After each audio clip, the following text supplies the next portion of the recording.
할머니, 제가 할머니 목소리 되찾아 드릴 수 있어요. 85세 노부인 앞에서 25살 청년이 감히 이런 말을 내뱉었습니다. 고급 요양원의 응접실이 순식간에 얼어붙었죠. 세계 최고의 성대 전문의들도 포기한 그녀의 목소리를 평범한 음악 치료사가 되찾아준다고 나선 것입니다. 좋소. 자네가 내 목소리를 되찾아준다면. 노부인이 떨리는 손으로 쪽지를 썼습니다. 내 전 재산 4조 원을 주겠소. 주변 사람들이 경악했습니다. 하지만 그 누구도 몰랐습니다. 이 청년이 정말로 기적을 일으킬 것이라는 것을, 그리고 그 과정에서 밝혀질 70년 전 비밀이 모든 사람의 인생을 뒤바꿔 놓을 것이라는 사실을. 과연 이 청년은 어떻게 불가능을 가능으로 만들 수 있었을까요? 일부 마이너스 침묵 속의 비명. 빗방울이 고급 요양원 청송원의 유리창을 두드리던 날이었습니다. 85세의 소설가 강인숙은 휠체어에 앉은 채 텅 빈 정원을 바라보고 있었죠. 10년 전 그날 이후로 그녀의 목소리는 완전히 사라졌습니다. 평생을 말과 글로 살아온 소설가가 더 이상 한마디도 할 수 없게 된 것입니다. 남편도 자식도 모두 떠난 이곳에는 오로지 침묵만이 그녀와 함께했습니다. 선생님, 새로 오신 음악치료사가 도착했습니다. 요양원 원장 박미선의 차가운 목소리가 정적을 깨뜨렸습니다. 미선의 눈빛에는 알 수 없는 계산이 숨어 있었죠. 이준혁과 그의 어머니 윤정아가 요양원 현관에 들어서자 직원들의 수군거림이 시작되었습니다. 저런 젊은 애가 뭘 할 수 있겠어? 음악 치료? 그딴 거로 10년 묵은 병이 낫겠어? 정아는 고개를 숙인 채 인사했지만 준혁은 다른 곳을 보고 있었습니다. 청년의 시선은 복도 끝에서 천천히 다가오는 휠체어에 고정되어 있었죠. 인숙이 응접실로 들어왔을 때 방 안의 공기가 얼어붙는 듯 했습니다. 그녀의 얼굴은 깊은 주름으로 가득했고 눈빛은 말라버린 우물처럼 텅 비어 있었죠. 이분이 새로 오신 음악치료사 이준혁 씨와 보호자 윤정아 씨입니다. 미선이 말했지만 인숙은 시선조차 주지 않았습니다. 그저 창밖의 비를 바라볼 뿐이었죠. 그때였습니다. 준혁이 인숙의 목을 뚫어지게 바라보더니 천천히 다가갔습니다. 정아가 아들을 잡으려 했지만 이미 늦었죠. 할머니. 준혁의 맑은 목소리가 울려 퍼졌습니다. 할머니 목소리 아직 살아있어요. 순간 모든 사람이 숨을 멈춘 듯 했습니다. 미선의 얼굴이 일그러졌고 직원들은 경악했죠. 인숙의 눈빛이 처음으로 움직였습니다. 분노인지 놀람인지 알 수 없는 감정이 스쳐 지나갔죠. 인숙이 쪽지에 휘갈겨 썼습니다. 뭐라고? 그녀의 글씨는 낡고 위험했습니다. 제가 할머니 목소리를 다시 들리게 할 수 있어요. 준혁의 말에 인숙은 비웃음을 지었습니다. 차갑고 날카로운 미소였죠. 그녀가 다시 쪽지를 썼습니다. 내 고작 25살짜리 애송이가. 인숙은 휠체어를 돌려 준혁을 정면으로 바라봤습니다. 그 눈빛엔 조롱과 분노가 뒤섞여 있었죠. 세계 최고의 의사들도 포기한 내 목소리를 내가 되찾아준다고. 정아가 황급히 준혁을 끌어당기며 사과했지만 준혁은 물러서지 않았습니다. 진짜예요, 할머니.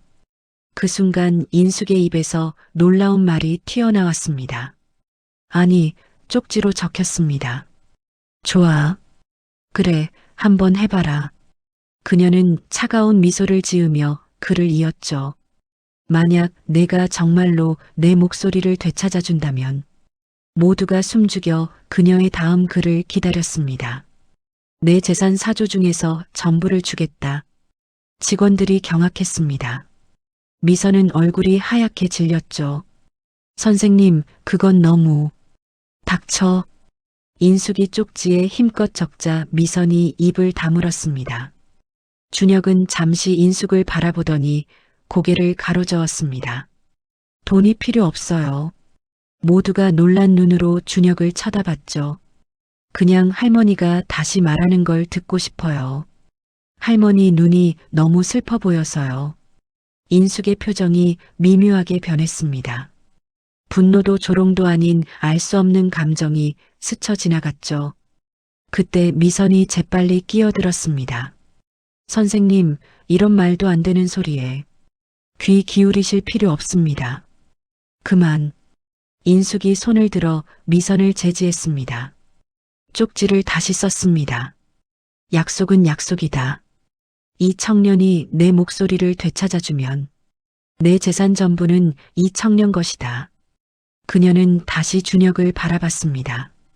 단 실패하면 너희 모자는 즉시 이곳을 나가야 한다. 정아가 아들을 잡아 끌며 애원했지만 준혁은 단호했습니다. 괜찮아요, 엄마.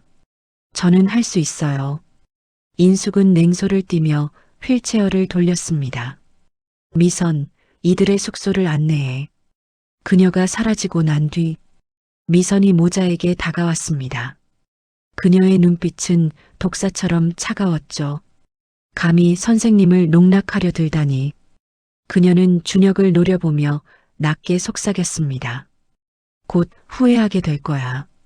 그날 밤 준혁은 창밖을 바라보며 중얼거렸습니다. 할아버지가 말씀하셨어요. 마음이 다치면 입도 다친다고. 정아가 아들의 어깨를 쓰다듬으며 물었죠. 정말 할 수 있겠니?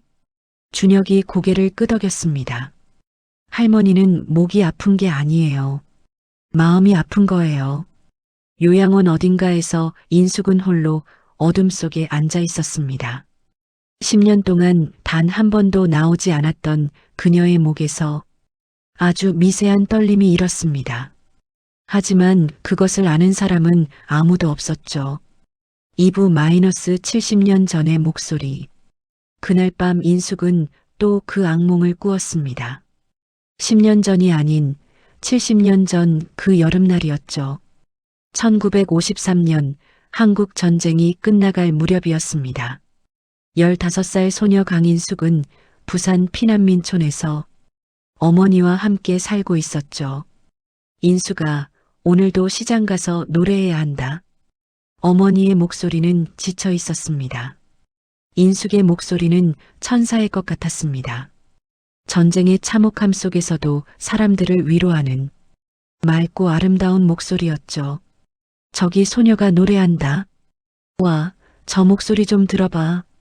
시장 사람들이 모여들었습니다. 인숙이 노래를 부르면 전쟁의 아픔도 잠시 잊을 수 있었으니까요. 그날도 인숙은 노래를 부르고 있었습니다. 그때 한 청년이 다가왔습니다. 군복을 입은 20대 초반의 잘생긴 청년이었죠. 아가씨, 이름이 뭡니까? 강인숙이라고 합니다. 목소리가 참 아름답군요. 전쟁이 끝나면 가수가 되시겠어요? 아니요. 저는 작가가 되고 싶어요. 노래는 생계를 위해 하는 거예요. 청년이 미소를 지었습니다. 그럼 당신의 이야기를 꼭 읽고 싶군요. 제 이름은 박준서라고 합니다. 그날부터 준서는 매일 시장에 나왔습니다. 인숙의 노래를 듣기 위해서였죠. 인숙 씨, 전쟁이 끝나면 저와 함께, 네, 함께 새로운 삶을 시작하면 어떨까요? 15살 소녀와 22살 청년의 사랑이 그렇게 시작되었습니다. 하지만 운명은 잔인했습니다. 1953년 7월 27일 휴전협정이 체결되던 바로 그날. 인숙 씨, 준서가 피투성이가 되어 시장으로 뛰어왔습니다. 무슨 일이에요? 준서 씨, 후퇴하던 적들이 마지막 공격을. 준서가 쓰러졌습니다. 인숙이 비명을 질렀지만 준서는 이미 인숙 씨, 꼭 작가가 되세요. 그게 준서의 마지막 말이었습니다. 인숙은 울부짖었습니다. 안 돼. 준서 씨, 안 돼. 그녀의 목소리는 밤하늘에 메아리쳤죠. 하지만 아무도 대답하지 않았습니다. 그날 이후 인숙은 노래를 부를 수 없었습니다. 목소리는 나왔지만 노래는 부를 수 없었죠. 너무 슬퍼서, 너무 아파서. 대신 그녀는 글을 쓰기 시작했습니다. 준서와의 약속을 지키기 위해. 세월이 흘러 인숙은 유명한 소설가가 되었습니다. 70권이 넘는 소설을 썼고 수많은 문학상을 받았죠. 하지만 그녀의 소설에는 항상 비극이 담겨 있었습니다. 이루어질 수 없는 사랑, 전쟁의 상처, 잃어버린 목소리. 75세가 되던 해 인숙은 마지막 소설을 쓰려고 했습니다. 그녀와 준서의 이야기를. 하지만 글이 써지지 않았습니다. 너무 아팠으니까요. 그리고 그날 밤 끔찍한 일이 일어났습니다. 인숙 선생님, 이번 소설 정말 기대됩니다. 출판사 편집장이었던 이승우가 말했습니다. 네, 꼭 완성하고 싶어요. 그런데 선생님, 승우의 얼굴이 어두워졌습니다. 사실은 선생님 소설 판매가 계속 떨어지고 있어요. 네, 독자들이 이제 선생님 스타일을 구식이라고 생각하는 것 같아요. 그럼 이번 소설이 마지막 기회입니다. 인숙은 충격을 받았습니다. 평생을 걸어온 소설이 더 이상. 그날 밤 인숙은 잠을 이룰 수 없었습니다. 새벽 3시 서재에 앉아 원고를 보고 있었죠. 그때였습니다. 인숙 선생님, 승우가 급하게 전화를 걸어왔습니다. 선생님 소설이 표절이라는 제보가 들어왔습니다. 뭐라고요? 어떤 신인 작가가 선생님 소설이 자기 작품을 베꼈다고. 말도 안 돼요. 제가 언제. 인숙이 소리치려는 순간 목이 막혔습니다. 갑자기 목에서 피가 터져 나왔죠. 으악! 인숙은 쓰러졌습니다. 의식을 잃기 직전 그녀는 생각했습니다. 이건 징벌인가? 준서를 잊고 살아온 것에 대한. 병원에서 깨어났을 때 의사들이 충격적인 말을 했습니다. 성대가 완전히 손상됐습니다. 스트레스성 실성증입니다. 다시는 말할 수 없다는 건가요? 그녀의 마지막 목소리였습니다. 그 후로 인숙은 단 한마디도 할 수 없었습니다. 세상에서 가장 아름다웠던 목소리는 영원히 사라진 것 같았습니다. 10년이 지났습니다. 인숙은 요양원으로 들어왔고 그곳에서 조용히 죽음을 기다리고 있었죠. 그런데 오늘 할머니 목소리 아직 살아있어요. 저 청년이 그렇게 말했습니다. 인숙은 눈을 떴습니다. 새벽 3시였죠. 준혁이 복도에 서서 그녀를 바라보고 있었습니다. 왜 안 주무세요? 인숙이 쪽지를 썼습니다. 할머니가 우시는 것 같아서요. 뭐? 인숙이 자신의 뺨을 만져보니 정말로 젖어 있었습니다. 꿈속에서 흘린 눈물이었죠. 준혁이 조심스럽게 다가왔습니다. 할아버지가 그랬어요. 말을 잃는 사람은 마음부터 치료해야 한다고요. 내 할아버지가 의사였나? 인숙이 쪽지에 썼습니다. 아니요. 음악치료사였어요. 6년 전에 돌아가셨어요. 준혁의 눈가가 촉촉해졌습니다. 할아버지는 6.25 참전 용사였어요. 전쟁에서 다친 사람들을 음악으로 치료하셨죠. 인숙의 손이 떨렸습니다. 6.25 참전 용사라고? 그래서 저도 할아버지처럼 사람들을 돕고 싶어요. 준혁이 인숙을 바라봤습니다. 할머니는 목이 아픈 게 아니에요. 마음이 너무 아파서 목이 다쳐버린 거예요. 무슨 소리냐? 누군가를 너무 그리워하시죠? 인숙이 깜짝 놀랐습니다. 어떻게 알았지? 할머니가 잠꼬대로 계속 이름을 부르셨어요. 준서라고. 인숙의 눈에서 눈물이 흘렀습니다. 70년 만에 처음으로. 그분 때문에 괴로우시죠? 준혁의 말에 인숙은 쪽지를 휘갈겼습니다. 내가 뭘 알아? 몰라요. 하지만 할머니 눈을 보면 알아요. 아직도 그분을 사랑하신다는 걸. 준혁이 조심스럽게 말했습니다. 할머니, 그분에게 하고 싶은 말이 있으시죠? 70년 동안 하지 못한 말. 인숙은 쪽지를 더 이상 쓸 수 없었습니다. 눈물 때문에 글씨가 번졌으니까요. 제가 도와드릴게요. 그 말을 할 수 있게요. 준혁의 목소리는 따뜻했습니다. 그날 밤 인숙은 처음으로 준서에게 편지를 썼습니다. 70년 만에. 준서야, 너무 보고 싶었어. 미안해, 나 혼자만 늙어버려서. 미안해, 너와의 약속을 반만 지켜서. 작가는 됐는데 내 옆에 없어서. 준서야, 나 곧 갈게. 기다려줘. 다음 날 아침 식탁에서 미선이 인숙에게 보고했습니다. 선생님, 어제 그 청년이 한 말. 혹시 진짜로 믿으시는 건 아니죠? 인숙이 쪽지를 썼습니다. 무슨 소리를 하는 거야? 4조 원이라니요? 그건 너무. 내가 한 말은 번복하지 않아. 인숙의 단호한 글씨에 미선의 눈빛이 차갑게 변했습니다. 그녀는 돌아서며 중얼거렸죠. 그럼 다른 방법을 찾아야겠네. 한편 식당에서 일하던 정아는 직원들의 수군거림을 들었습니다. 저 여자 아들 시켜서 선생님 꼬시려는 거 아니야? 맞아. 4조 원이라니 로또 맞은 거지. 정아는 눈물을 꾹 참았습니다. 자신들은 그저 도우려고 온 것뿐인데. 엄마 괜찮아요? 준혁이 엄마의 손을 잡았습니다. 우리 곧 쫓겨날 것 같아. 아니에요, 엄마. 저는 진짜 할머니를 도울 수 있어요.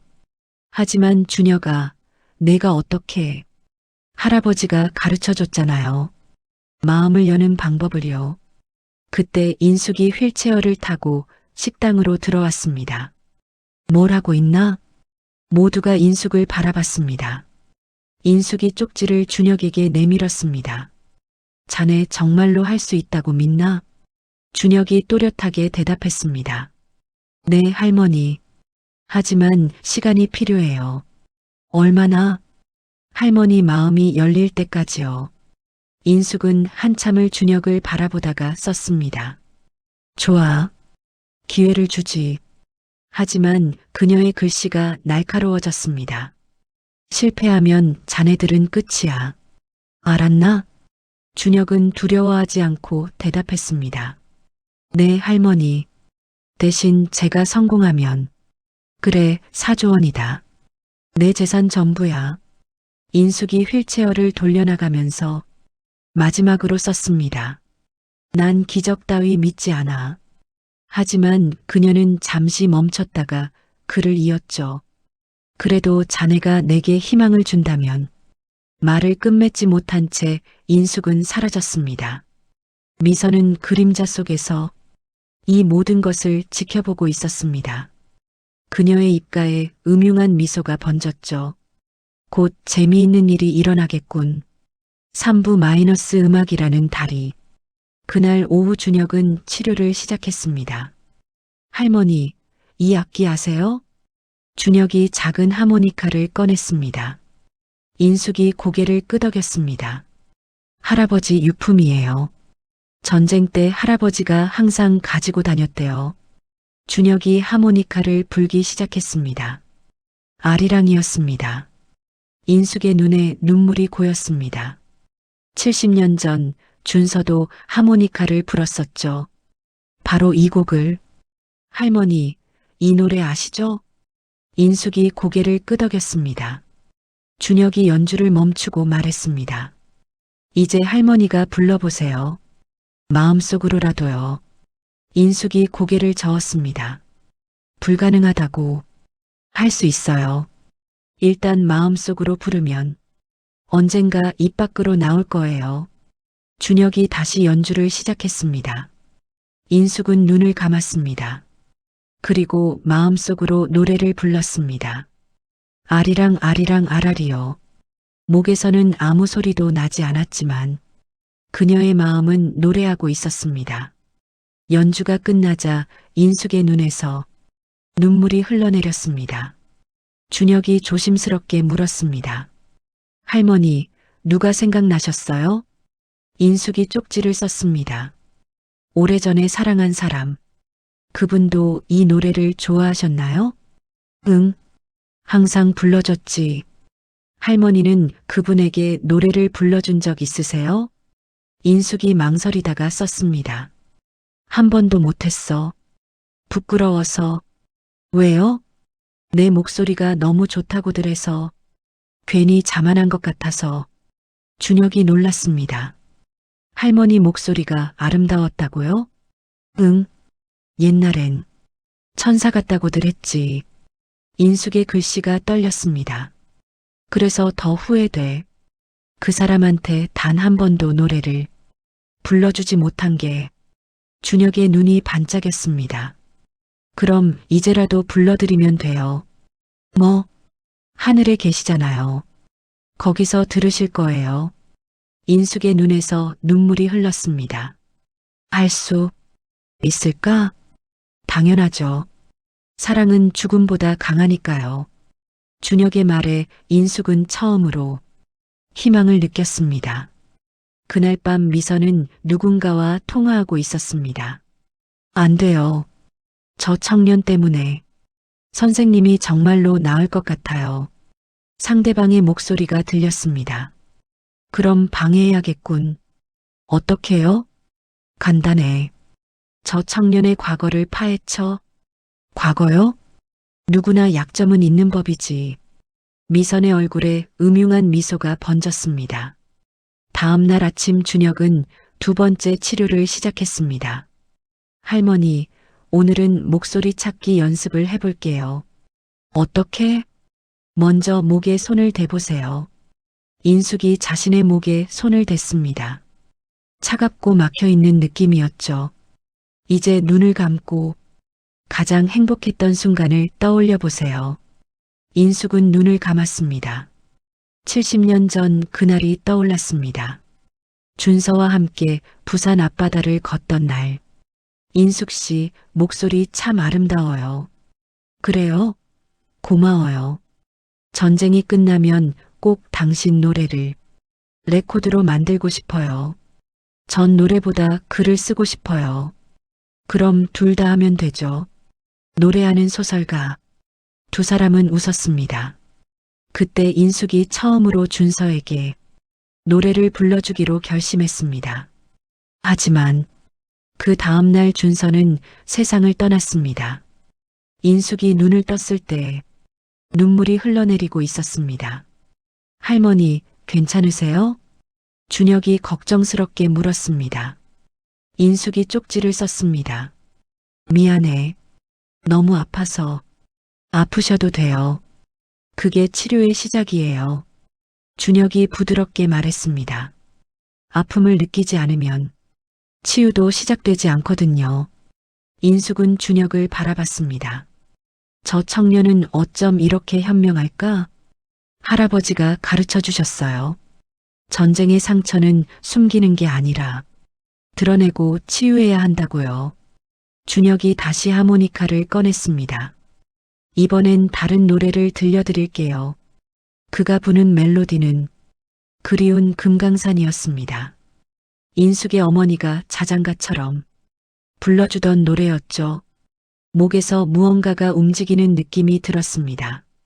미세하지만 분명히 느껴지세요? 준혁이 기대에 찬 눈으로 물었습니다.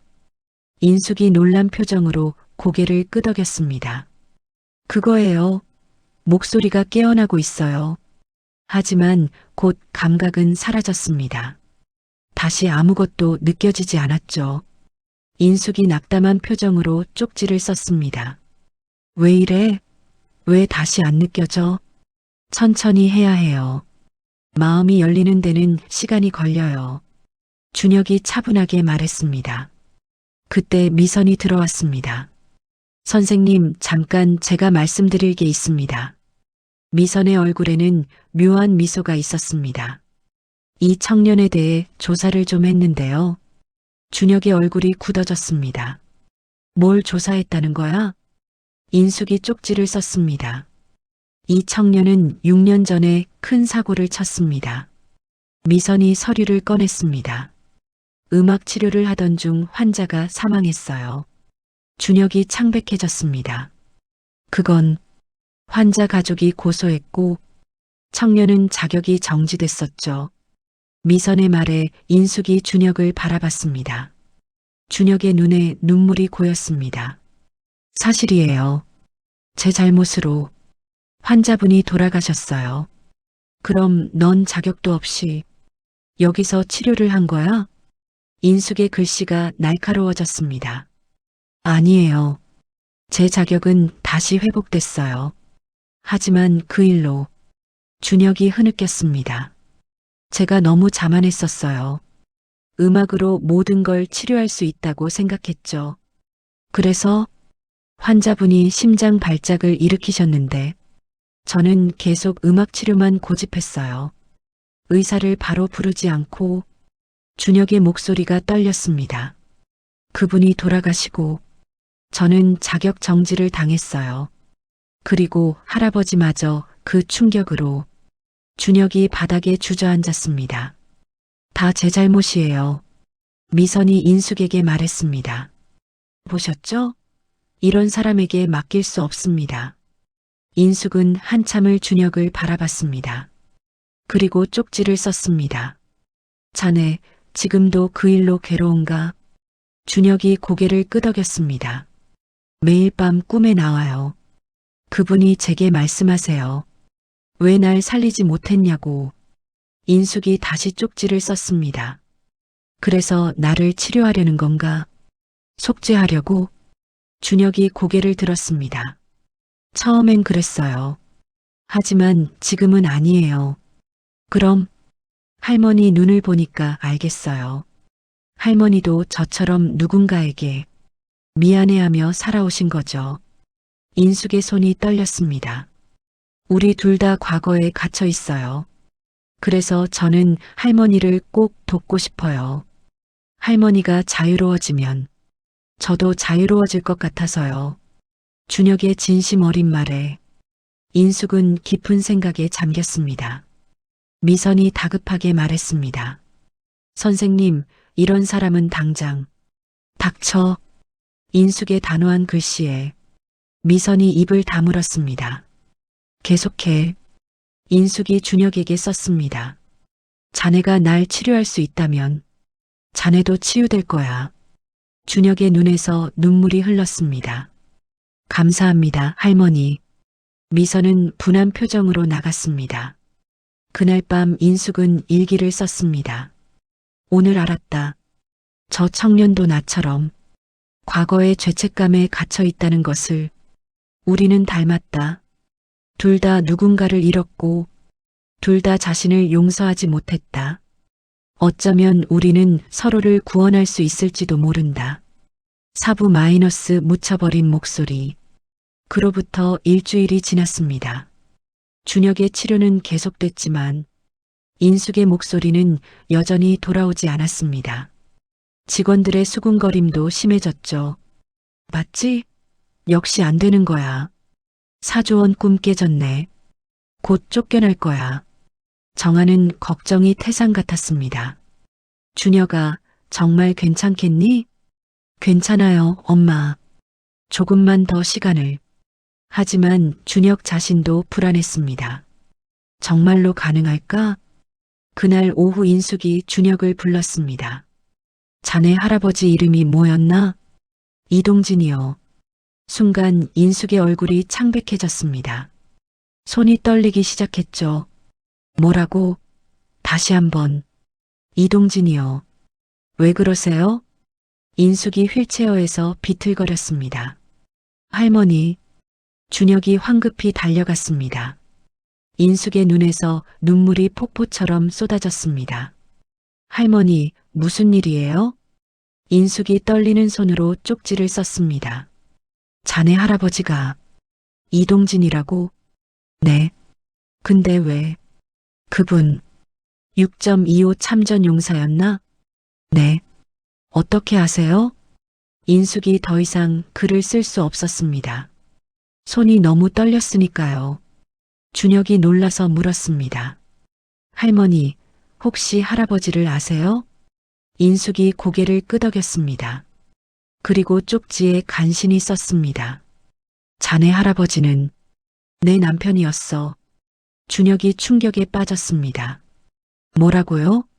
우리는 1955년에 결혼했지. 전쟁이 끝나고 2년 후에 인숙의 눈물이 멈추지 않았습니다. 그럼 제 엄마는? 자네 엄마가 윤정아지? 네. 그 아이는 내 친구 딸이야.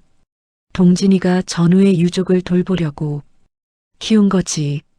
준혁은 머리가 복잡해졌습니다. 그럼 할머니와 할아버지는? 우리는 30년을 함께 살았어. 하지만 내가 일만 하느라 그 사람을 제대로 사랑하지 못했지.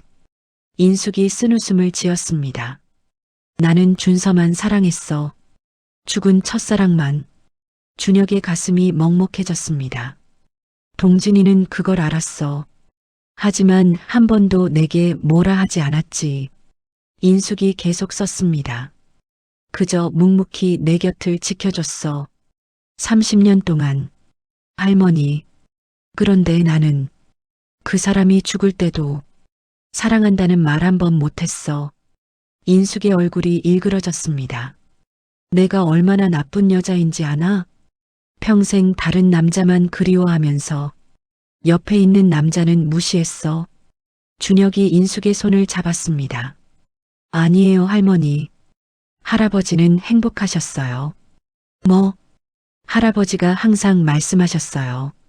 인생에서 가장 행복했던 시절이 할머니와 함께한 30년이었다고요.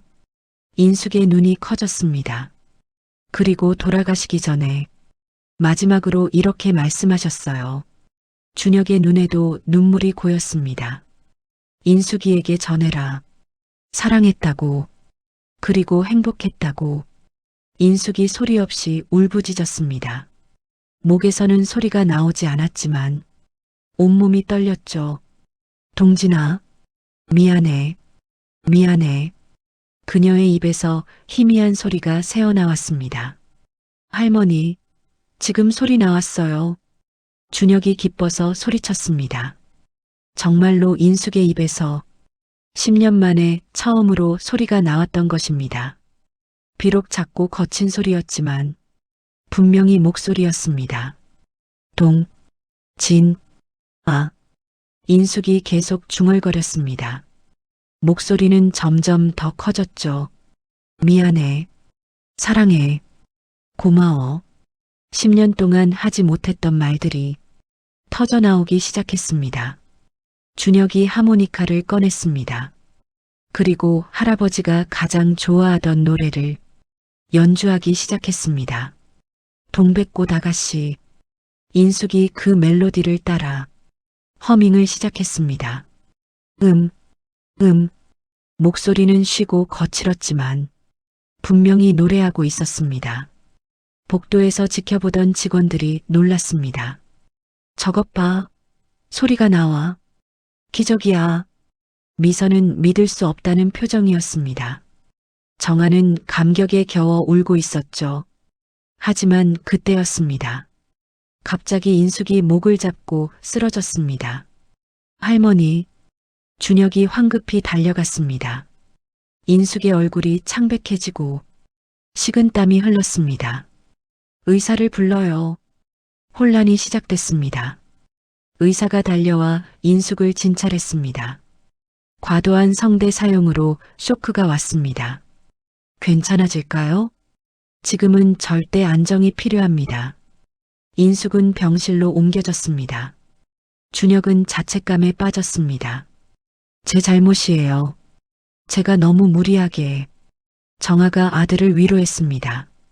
아니야. 내 잘못이 아니야.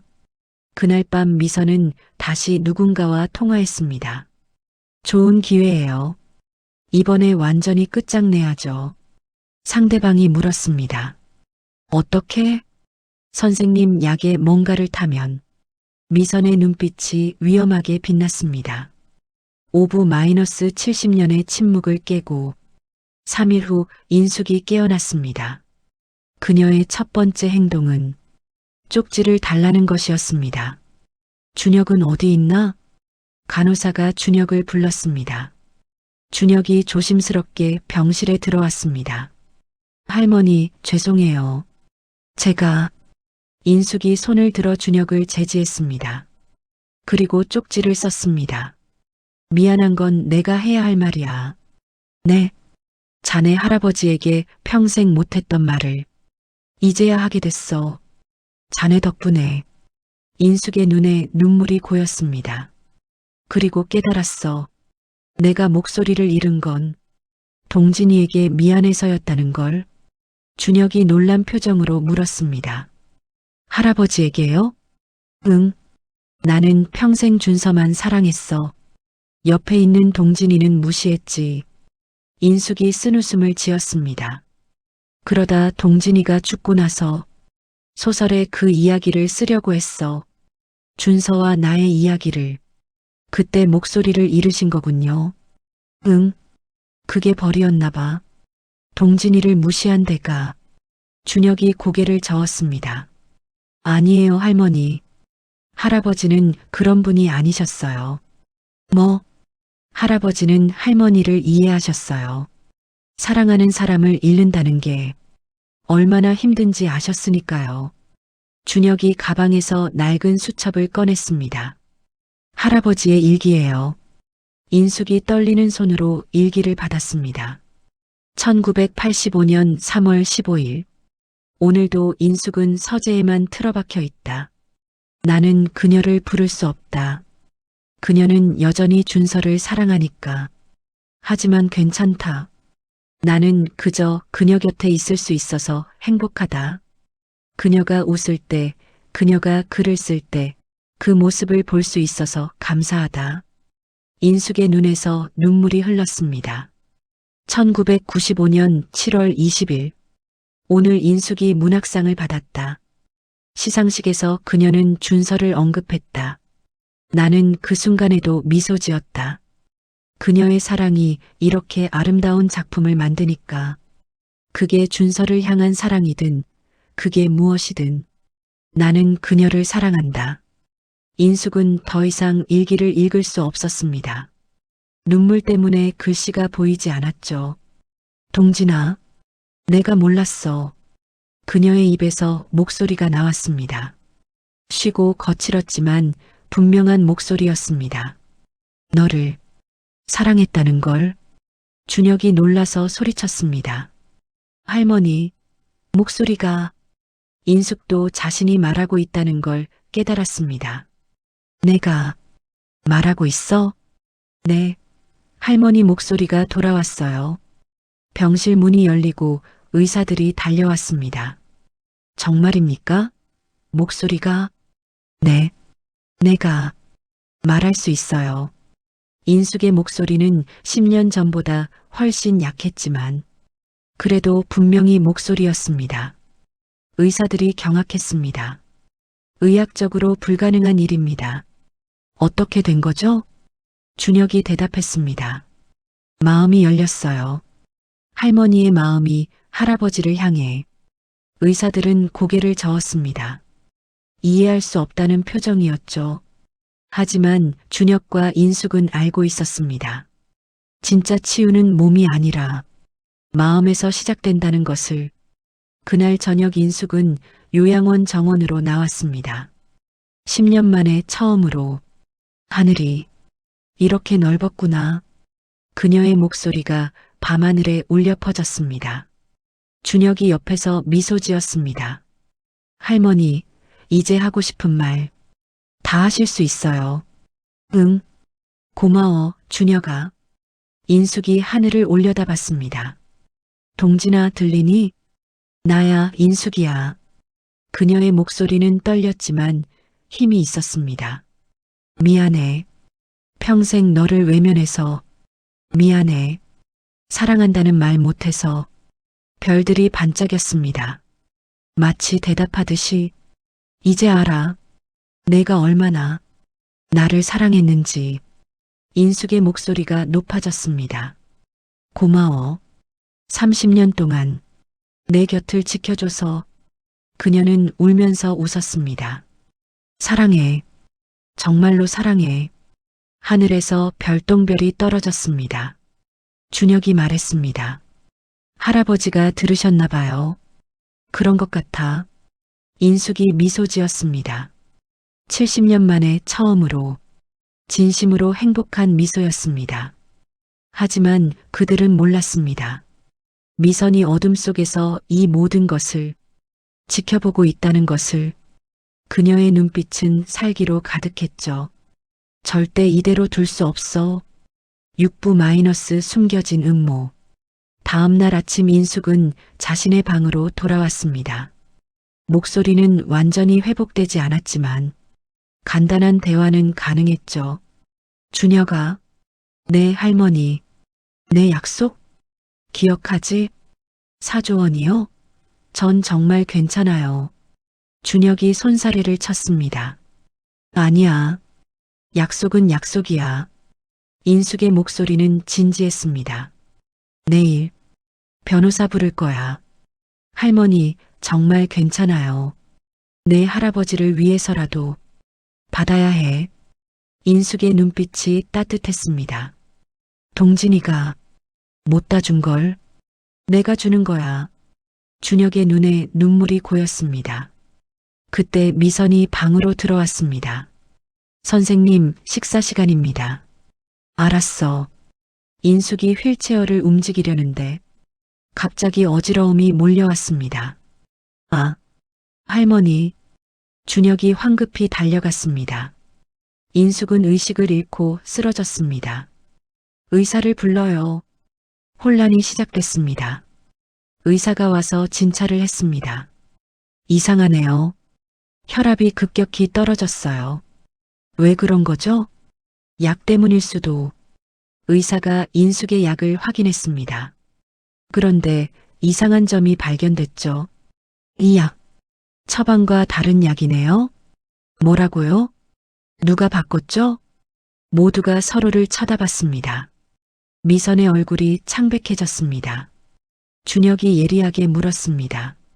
원장님, 혹시 아세요? 난 몰라요. 미선이 당황해서 말했습니다. 정말요? 근데 왜 얼굴이 하얗죠? 준혁의 추궁에 미선이 뒷걸음질 쳤습니다. 내가 왜 그런 짓을. 4조 원 때문 아닐까요? 순간 실내가 조용해졌습니다. 미선의 얼굴이 붉어졌습니다. 뭐라고? 감히 나를. 할머니가 저한테 유산을 주면 원장님은 아무것도 못 받잖아요. 준혁의 말에 모두가 미선을 쳐다봤습니다. 증거도 없이 무슨 소리야. 미선이 소리쳤습니다. 그때 정아가 뭔가를 들고 왔습니다. 이게 증거예요. 그녀의 손에는 작은 약병이 들려 있었습니다. 원장님 사무실 쓰레기통에서 찾았어요. 진정제예요. 과다 복용하면 위험한. 미선의 얼굴이 하얗게 질렸습니다. 그건 당신이 할머니 약을 바꾼 거죠? 준혁이 다그쳤습니다. 미선이 무너졌습니다. 맞아요. 내가 했어요. 그녀가 무릎을 꿇었습니다. 하지만 죽이려던 건 아니에요.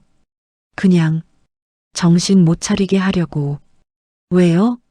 선생님 유산. 제가 받아야 해요. 20년 동안 모신 건데. 미선의 목소리는 비참했습니다. 근데 갑자기 당신이 나타나서 4조 원을 다 가져간다고 하니까. 그래서 할머니를 해치려 한 거예요? 준혁의 목소리가 차가워졌습니다. 그때 뒤에서 목소리가 들렸습니다. 미선아. 인숙이 깨어나 있었습니다. 선생님. 미선이 놀라서 돌아봤습니다. 20년. 함께 했잖아. 인숙의 목소리는 슬펐습니다. 그런데 날 배신했어? 죄송해요. 선생님. 미선이 울면서 바닥에 엎드렸습니다. 용서해 주세요.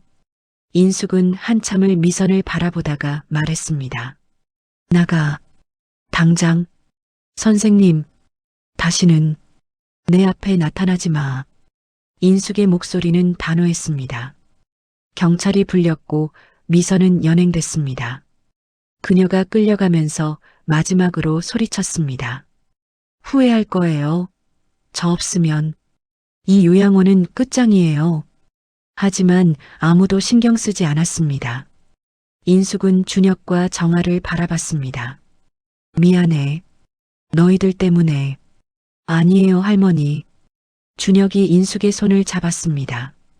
오히려 저희가 더 조심했어야 했어요. 고마워. 정말. 인숙의 눈에서 눈물이 흘렀습니다. 그날 밤 인숙은 병실에서 혼자 생각했습니다. 돈이란 게 참 무섭구나. 사람을 변하게 만들어. 하지만 준혁과 정아는 다르다. 저들은 진짜야.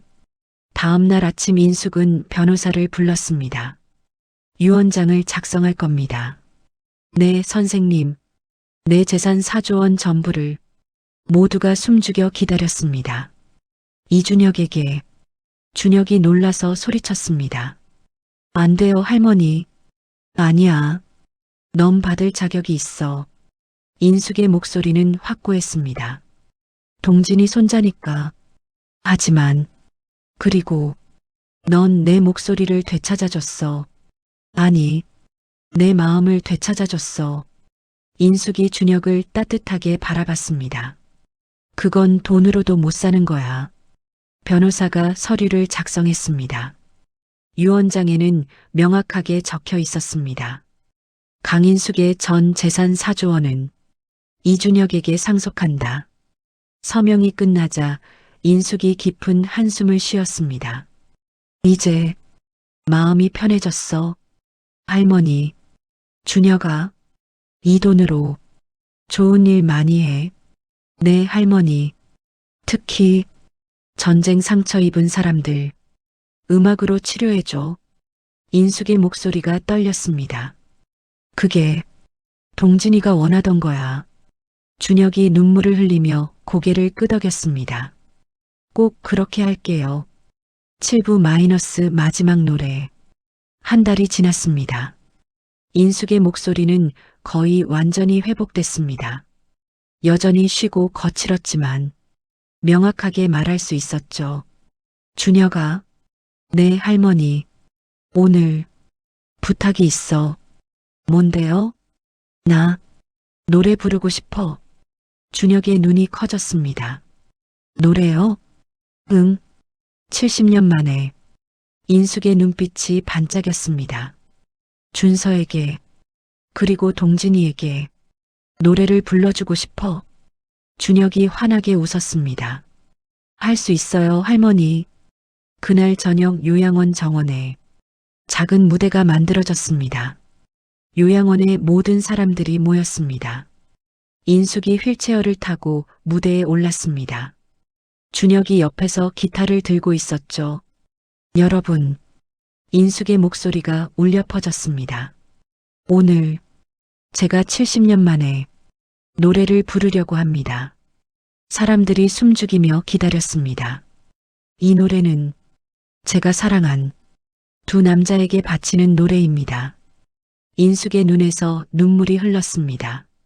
먼저 죽은 첫사랑 준서, 그리고 30년을 함께한 동진이에게. 준혁이 기타를 연주하기 시작했습니다. 아리랑이었습니다. 인숙이 입을 열었습니다. 아리랑 아리랑 아라리요. 그녀의 목소리는 쉬었지만 영혼이 담겨 있었습니다. 아리랑 고개로 넘어간다. 85세 할머니의 목소리는 15세 소녀의 목소리와는 달랐지만 더 깊고 더 진실했습니다. 나를 버리고 가시는 님은.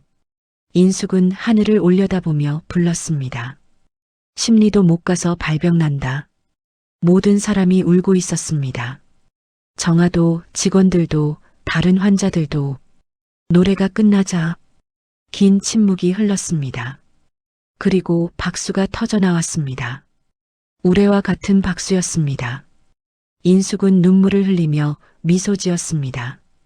70년 만에 부른 노래, 70년 동안 하지 못한 고백, 이제야 완성된 것입니다. 무대에서 내려온 인숙에게 준혁이 다가왔습니다. 할머니, 정말 멋있었어요. 고마워. 내 덕분이야. 인숙이 준혁을 안았습니다. 내가 아니었으면 난 평생 침묵 속에서 죽었을 거야. 할머니, 이제 편하게 갈 수 있어. 인숙의 말에 준혁이 놀랐습니다. 무슨 말씀이세요? 난 이제 할 일을 다 했어. 인숙이 미소 지었습니다. 준서에게도 사과했고 동진이에게도 사랑한다고 했어. 할머니, 그리고 동진이 손자에게 내 재산도 물려줬으니. 인숙이 하늘을 올려다봤습니다. 이제 갈 때가 됐어. 안 돼요, 할머니. 준혁이 울면서 소리쳤습니다. 아직 할 일이 많아요. 아니야. 다 끝났어. 인숙이 준혁의 뺨을 쓰다듬었습니다. 난 이미 충분히 살았어. 85년이나. 하지만 준혁아, 약속해. 인숙의 목소리가 약해졌습니다. 내 돈으로 음악치료센터 만들어 전쟁 상처 입은 사람들 위해. 네, 꼭 그렇게 할게요. 준혁이 울며 고개를 끄덕였습니다. 그리고 내 할아버지 무덤에 내 이름도 새겨줘. 네, 난 이제야 알았어. 내가 진짜 사랑한 사람이 동진이었다는 걸. 인숙의 눈에서 마지막 눈물이 흘렀습니다. 준서는 첫사랑이었어. 하지만 동진이는 진짜 사랑이었어. 할머니, 미안해. 너무 늦게 깨달아서. 인숙이 눈을 감았습니다. 하지만 이제 알았으니 괜찮아. 그날 밤 인숙은 조용히 숨을 거뒀습니다. 준혁과 정아가 지켜보는 가운데 평화롭게 그녀의 얼굴에는 미소가 있었습니다. 70년 만에 처음으로 진심으로 행복한 미소였습니다. 에필로그 마이너스 목소리는 영원히. 1년 후 서울 한복판에 동진 마이너스 인숙 음악치료센터가 문을 열었습니다. 전쟁 상처를 가진 노인들을 위한 무료 음악치료센터였죠. 개원식 날 준혁이 연설을 했습니다. 이 센터는 제 할머니 강인숙 선생님과 제 할아버지 이동진 선생님의 사랑으로 만들어졌습니다. 청중들이 박수를 쳤습니다. 할머니는 70년 동안 목소리를 잃고 사셨습니다. 하지만 마지막 1년은 목소리를 되찾고 진정한 사랑을 고백하셨죠. 준혁의 목소리가 떨렸습니다. 할머니가 저에게 가르쳐 주신 것은 목소리는 입에서만 나오는 게 아니라는 겁니다. 목소리는 마음에서 나옵니다. 진심에서 나옵니다. 사랑에서 나옵니다. 준혁이 센터 현판을 가리켰습니다. 이곳에서 많은 분들이 잃어버린 목소리를 되찾으시길 바랍니다. 박수가 터져 나왔습니다. 센터 한쪽에는 인숙과 동진의 사진이 걸려 있었습니다. 두 사람은 함께 웃고 있었죠. 사진 아래에는 글귀가 새겨져 있었습니다. 사랑은 죽음보다 강하고 목소리는 침묵보다 아름답다. 마이너스 강인숙, 이동진을 기리며. 센터의 첫 환자는 80대 할아버지였습니다. 전쟁에서 청력을 잃었지만 음악은 느낄 수 있는 분이었죠. 준혁이 그분을 위해 연주를 시작했습니다. 할아버지 눈에서 눈물이 흘렀습니다. 선생님, 괜찮으세요? 응. 이 음악, 내 아내가 좋아하던 거야. 할아버지가 떨리는 목소리로 말했습니다. 돌아가신 지 10년 됐는데 이제야 고맙다고 말하고 싶어. 준혁이 미소 지었습니다. 말씀하세요. 들으실 거예요. 정말? 네. 사랑하는 사람은 항상 들어요. 준혁이 연주를 계속했습니다. 할아버지는 눈물을 흘리며 하늘을 향해 말했습니다. 여보, 고마워. 사랑해. 준혁의 눈에서도 눈물이 흘렀습니다. 할머니 인숙이 생각났습니다. 할머니, 보고 계시죠? 제가 약속 지켰어요. 할머니와 할아버지의 사랑으로 많은 사람들이 치유받고 있어요. 할머니 목소리는 사라지지 않았어요. 이렇게 많은 사람들의 마음속에 영원히 살아있답니다. 창밖으로 햇살이 쏟아져 들어왔습니다. 따뜻하고 평화로운 햇살이었습니다. 마치 할머니가 미소 짓는 것 같았습니다. 준혁은 다시 연주를 시작했습니다. 아리랑을, 그 아름다운 멜로디는 센터 전체에 울려 퍼졌습니다. 잃어버렸던 목소리들이 하나둘씩 돌아오는 것처럼 마이너스 끝 마이너스 이야기를 마치며 여러분, 오늘 이야기는 어떠셨나요? 우리는 때때로 가장 중요한 말을 하지 못하고 삽니다. 사랑한다는 말, 미안하다는 말, 고맙다는 말, 그리고 그 말들을 하지 못한 채 평생을 후회하며 살기도 하죠. 강인숙 할머니처럼 첫사랑만 그리워하다가 곁에 있는 사람의 소중함을 놓치기도 합니다. 하지만 늦었다고 생각할 때가 가장 빠른 때입니다. 85세에도 목소리를 되찾을 수 있었던 것처럼 우리도 언제든 진심을 전할 수 있습니다. 오늘 여러분 곁에 있는 소중한 사람에게 하고 싶었던 말을 해보세요. 사랑해요. 고마워요. 미안해요. 그 한마디가 기적을 만듭니다. 70년 동안의 침묵을 깨뜨렸던 것처럼 여러분의 한마디도 누군가의 인생을 바꿀 수 있습니다. 목소리는 입에서만 나오는 게 아닙니다. 마음에서 나옵니다. 오늘 이 이야기가 여러분 마음에 작은 울림이 되었기를 바랍니다. 구독과 좋아요, 알림 설정으로 저에게 응원의 목소리를 들려주세요. 여러분의 댓글 하나하나가 저에게는 큰 힘이 됩니다. 오늘도 들어주셔서 감사합니다. 건강하시고 행복하세요. 그리고 사랑하는 사람들에게 꼭 말해주세요. 당신이 얼마나 소중한지를요.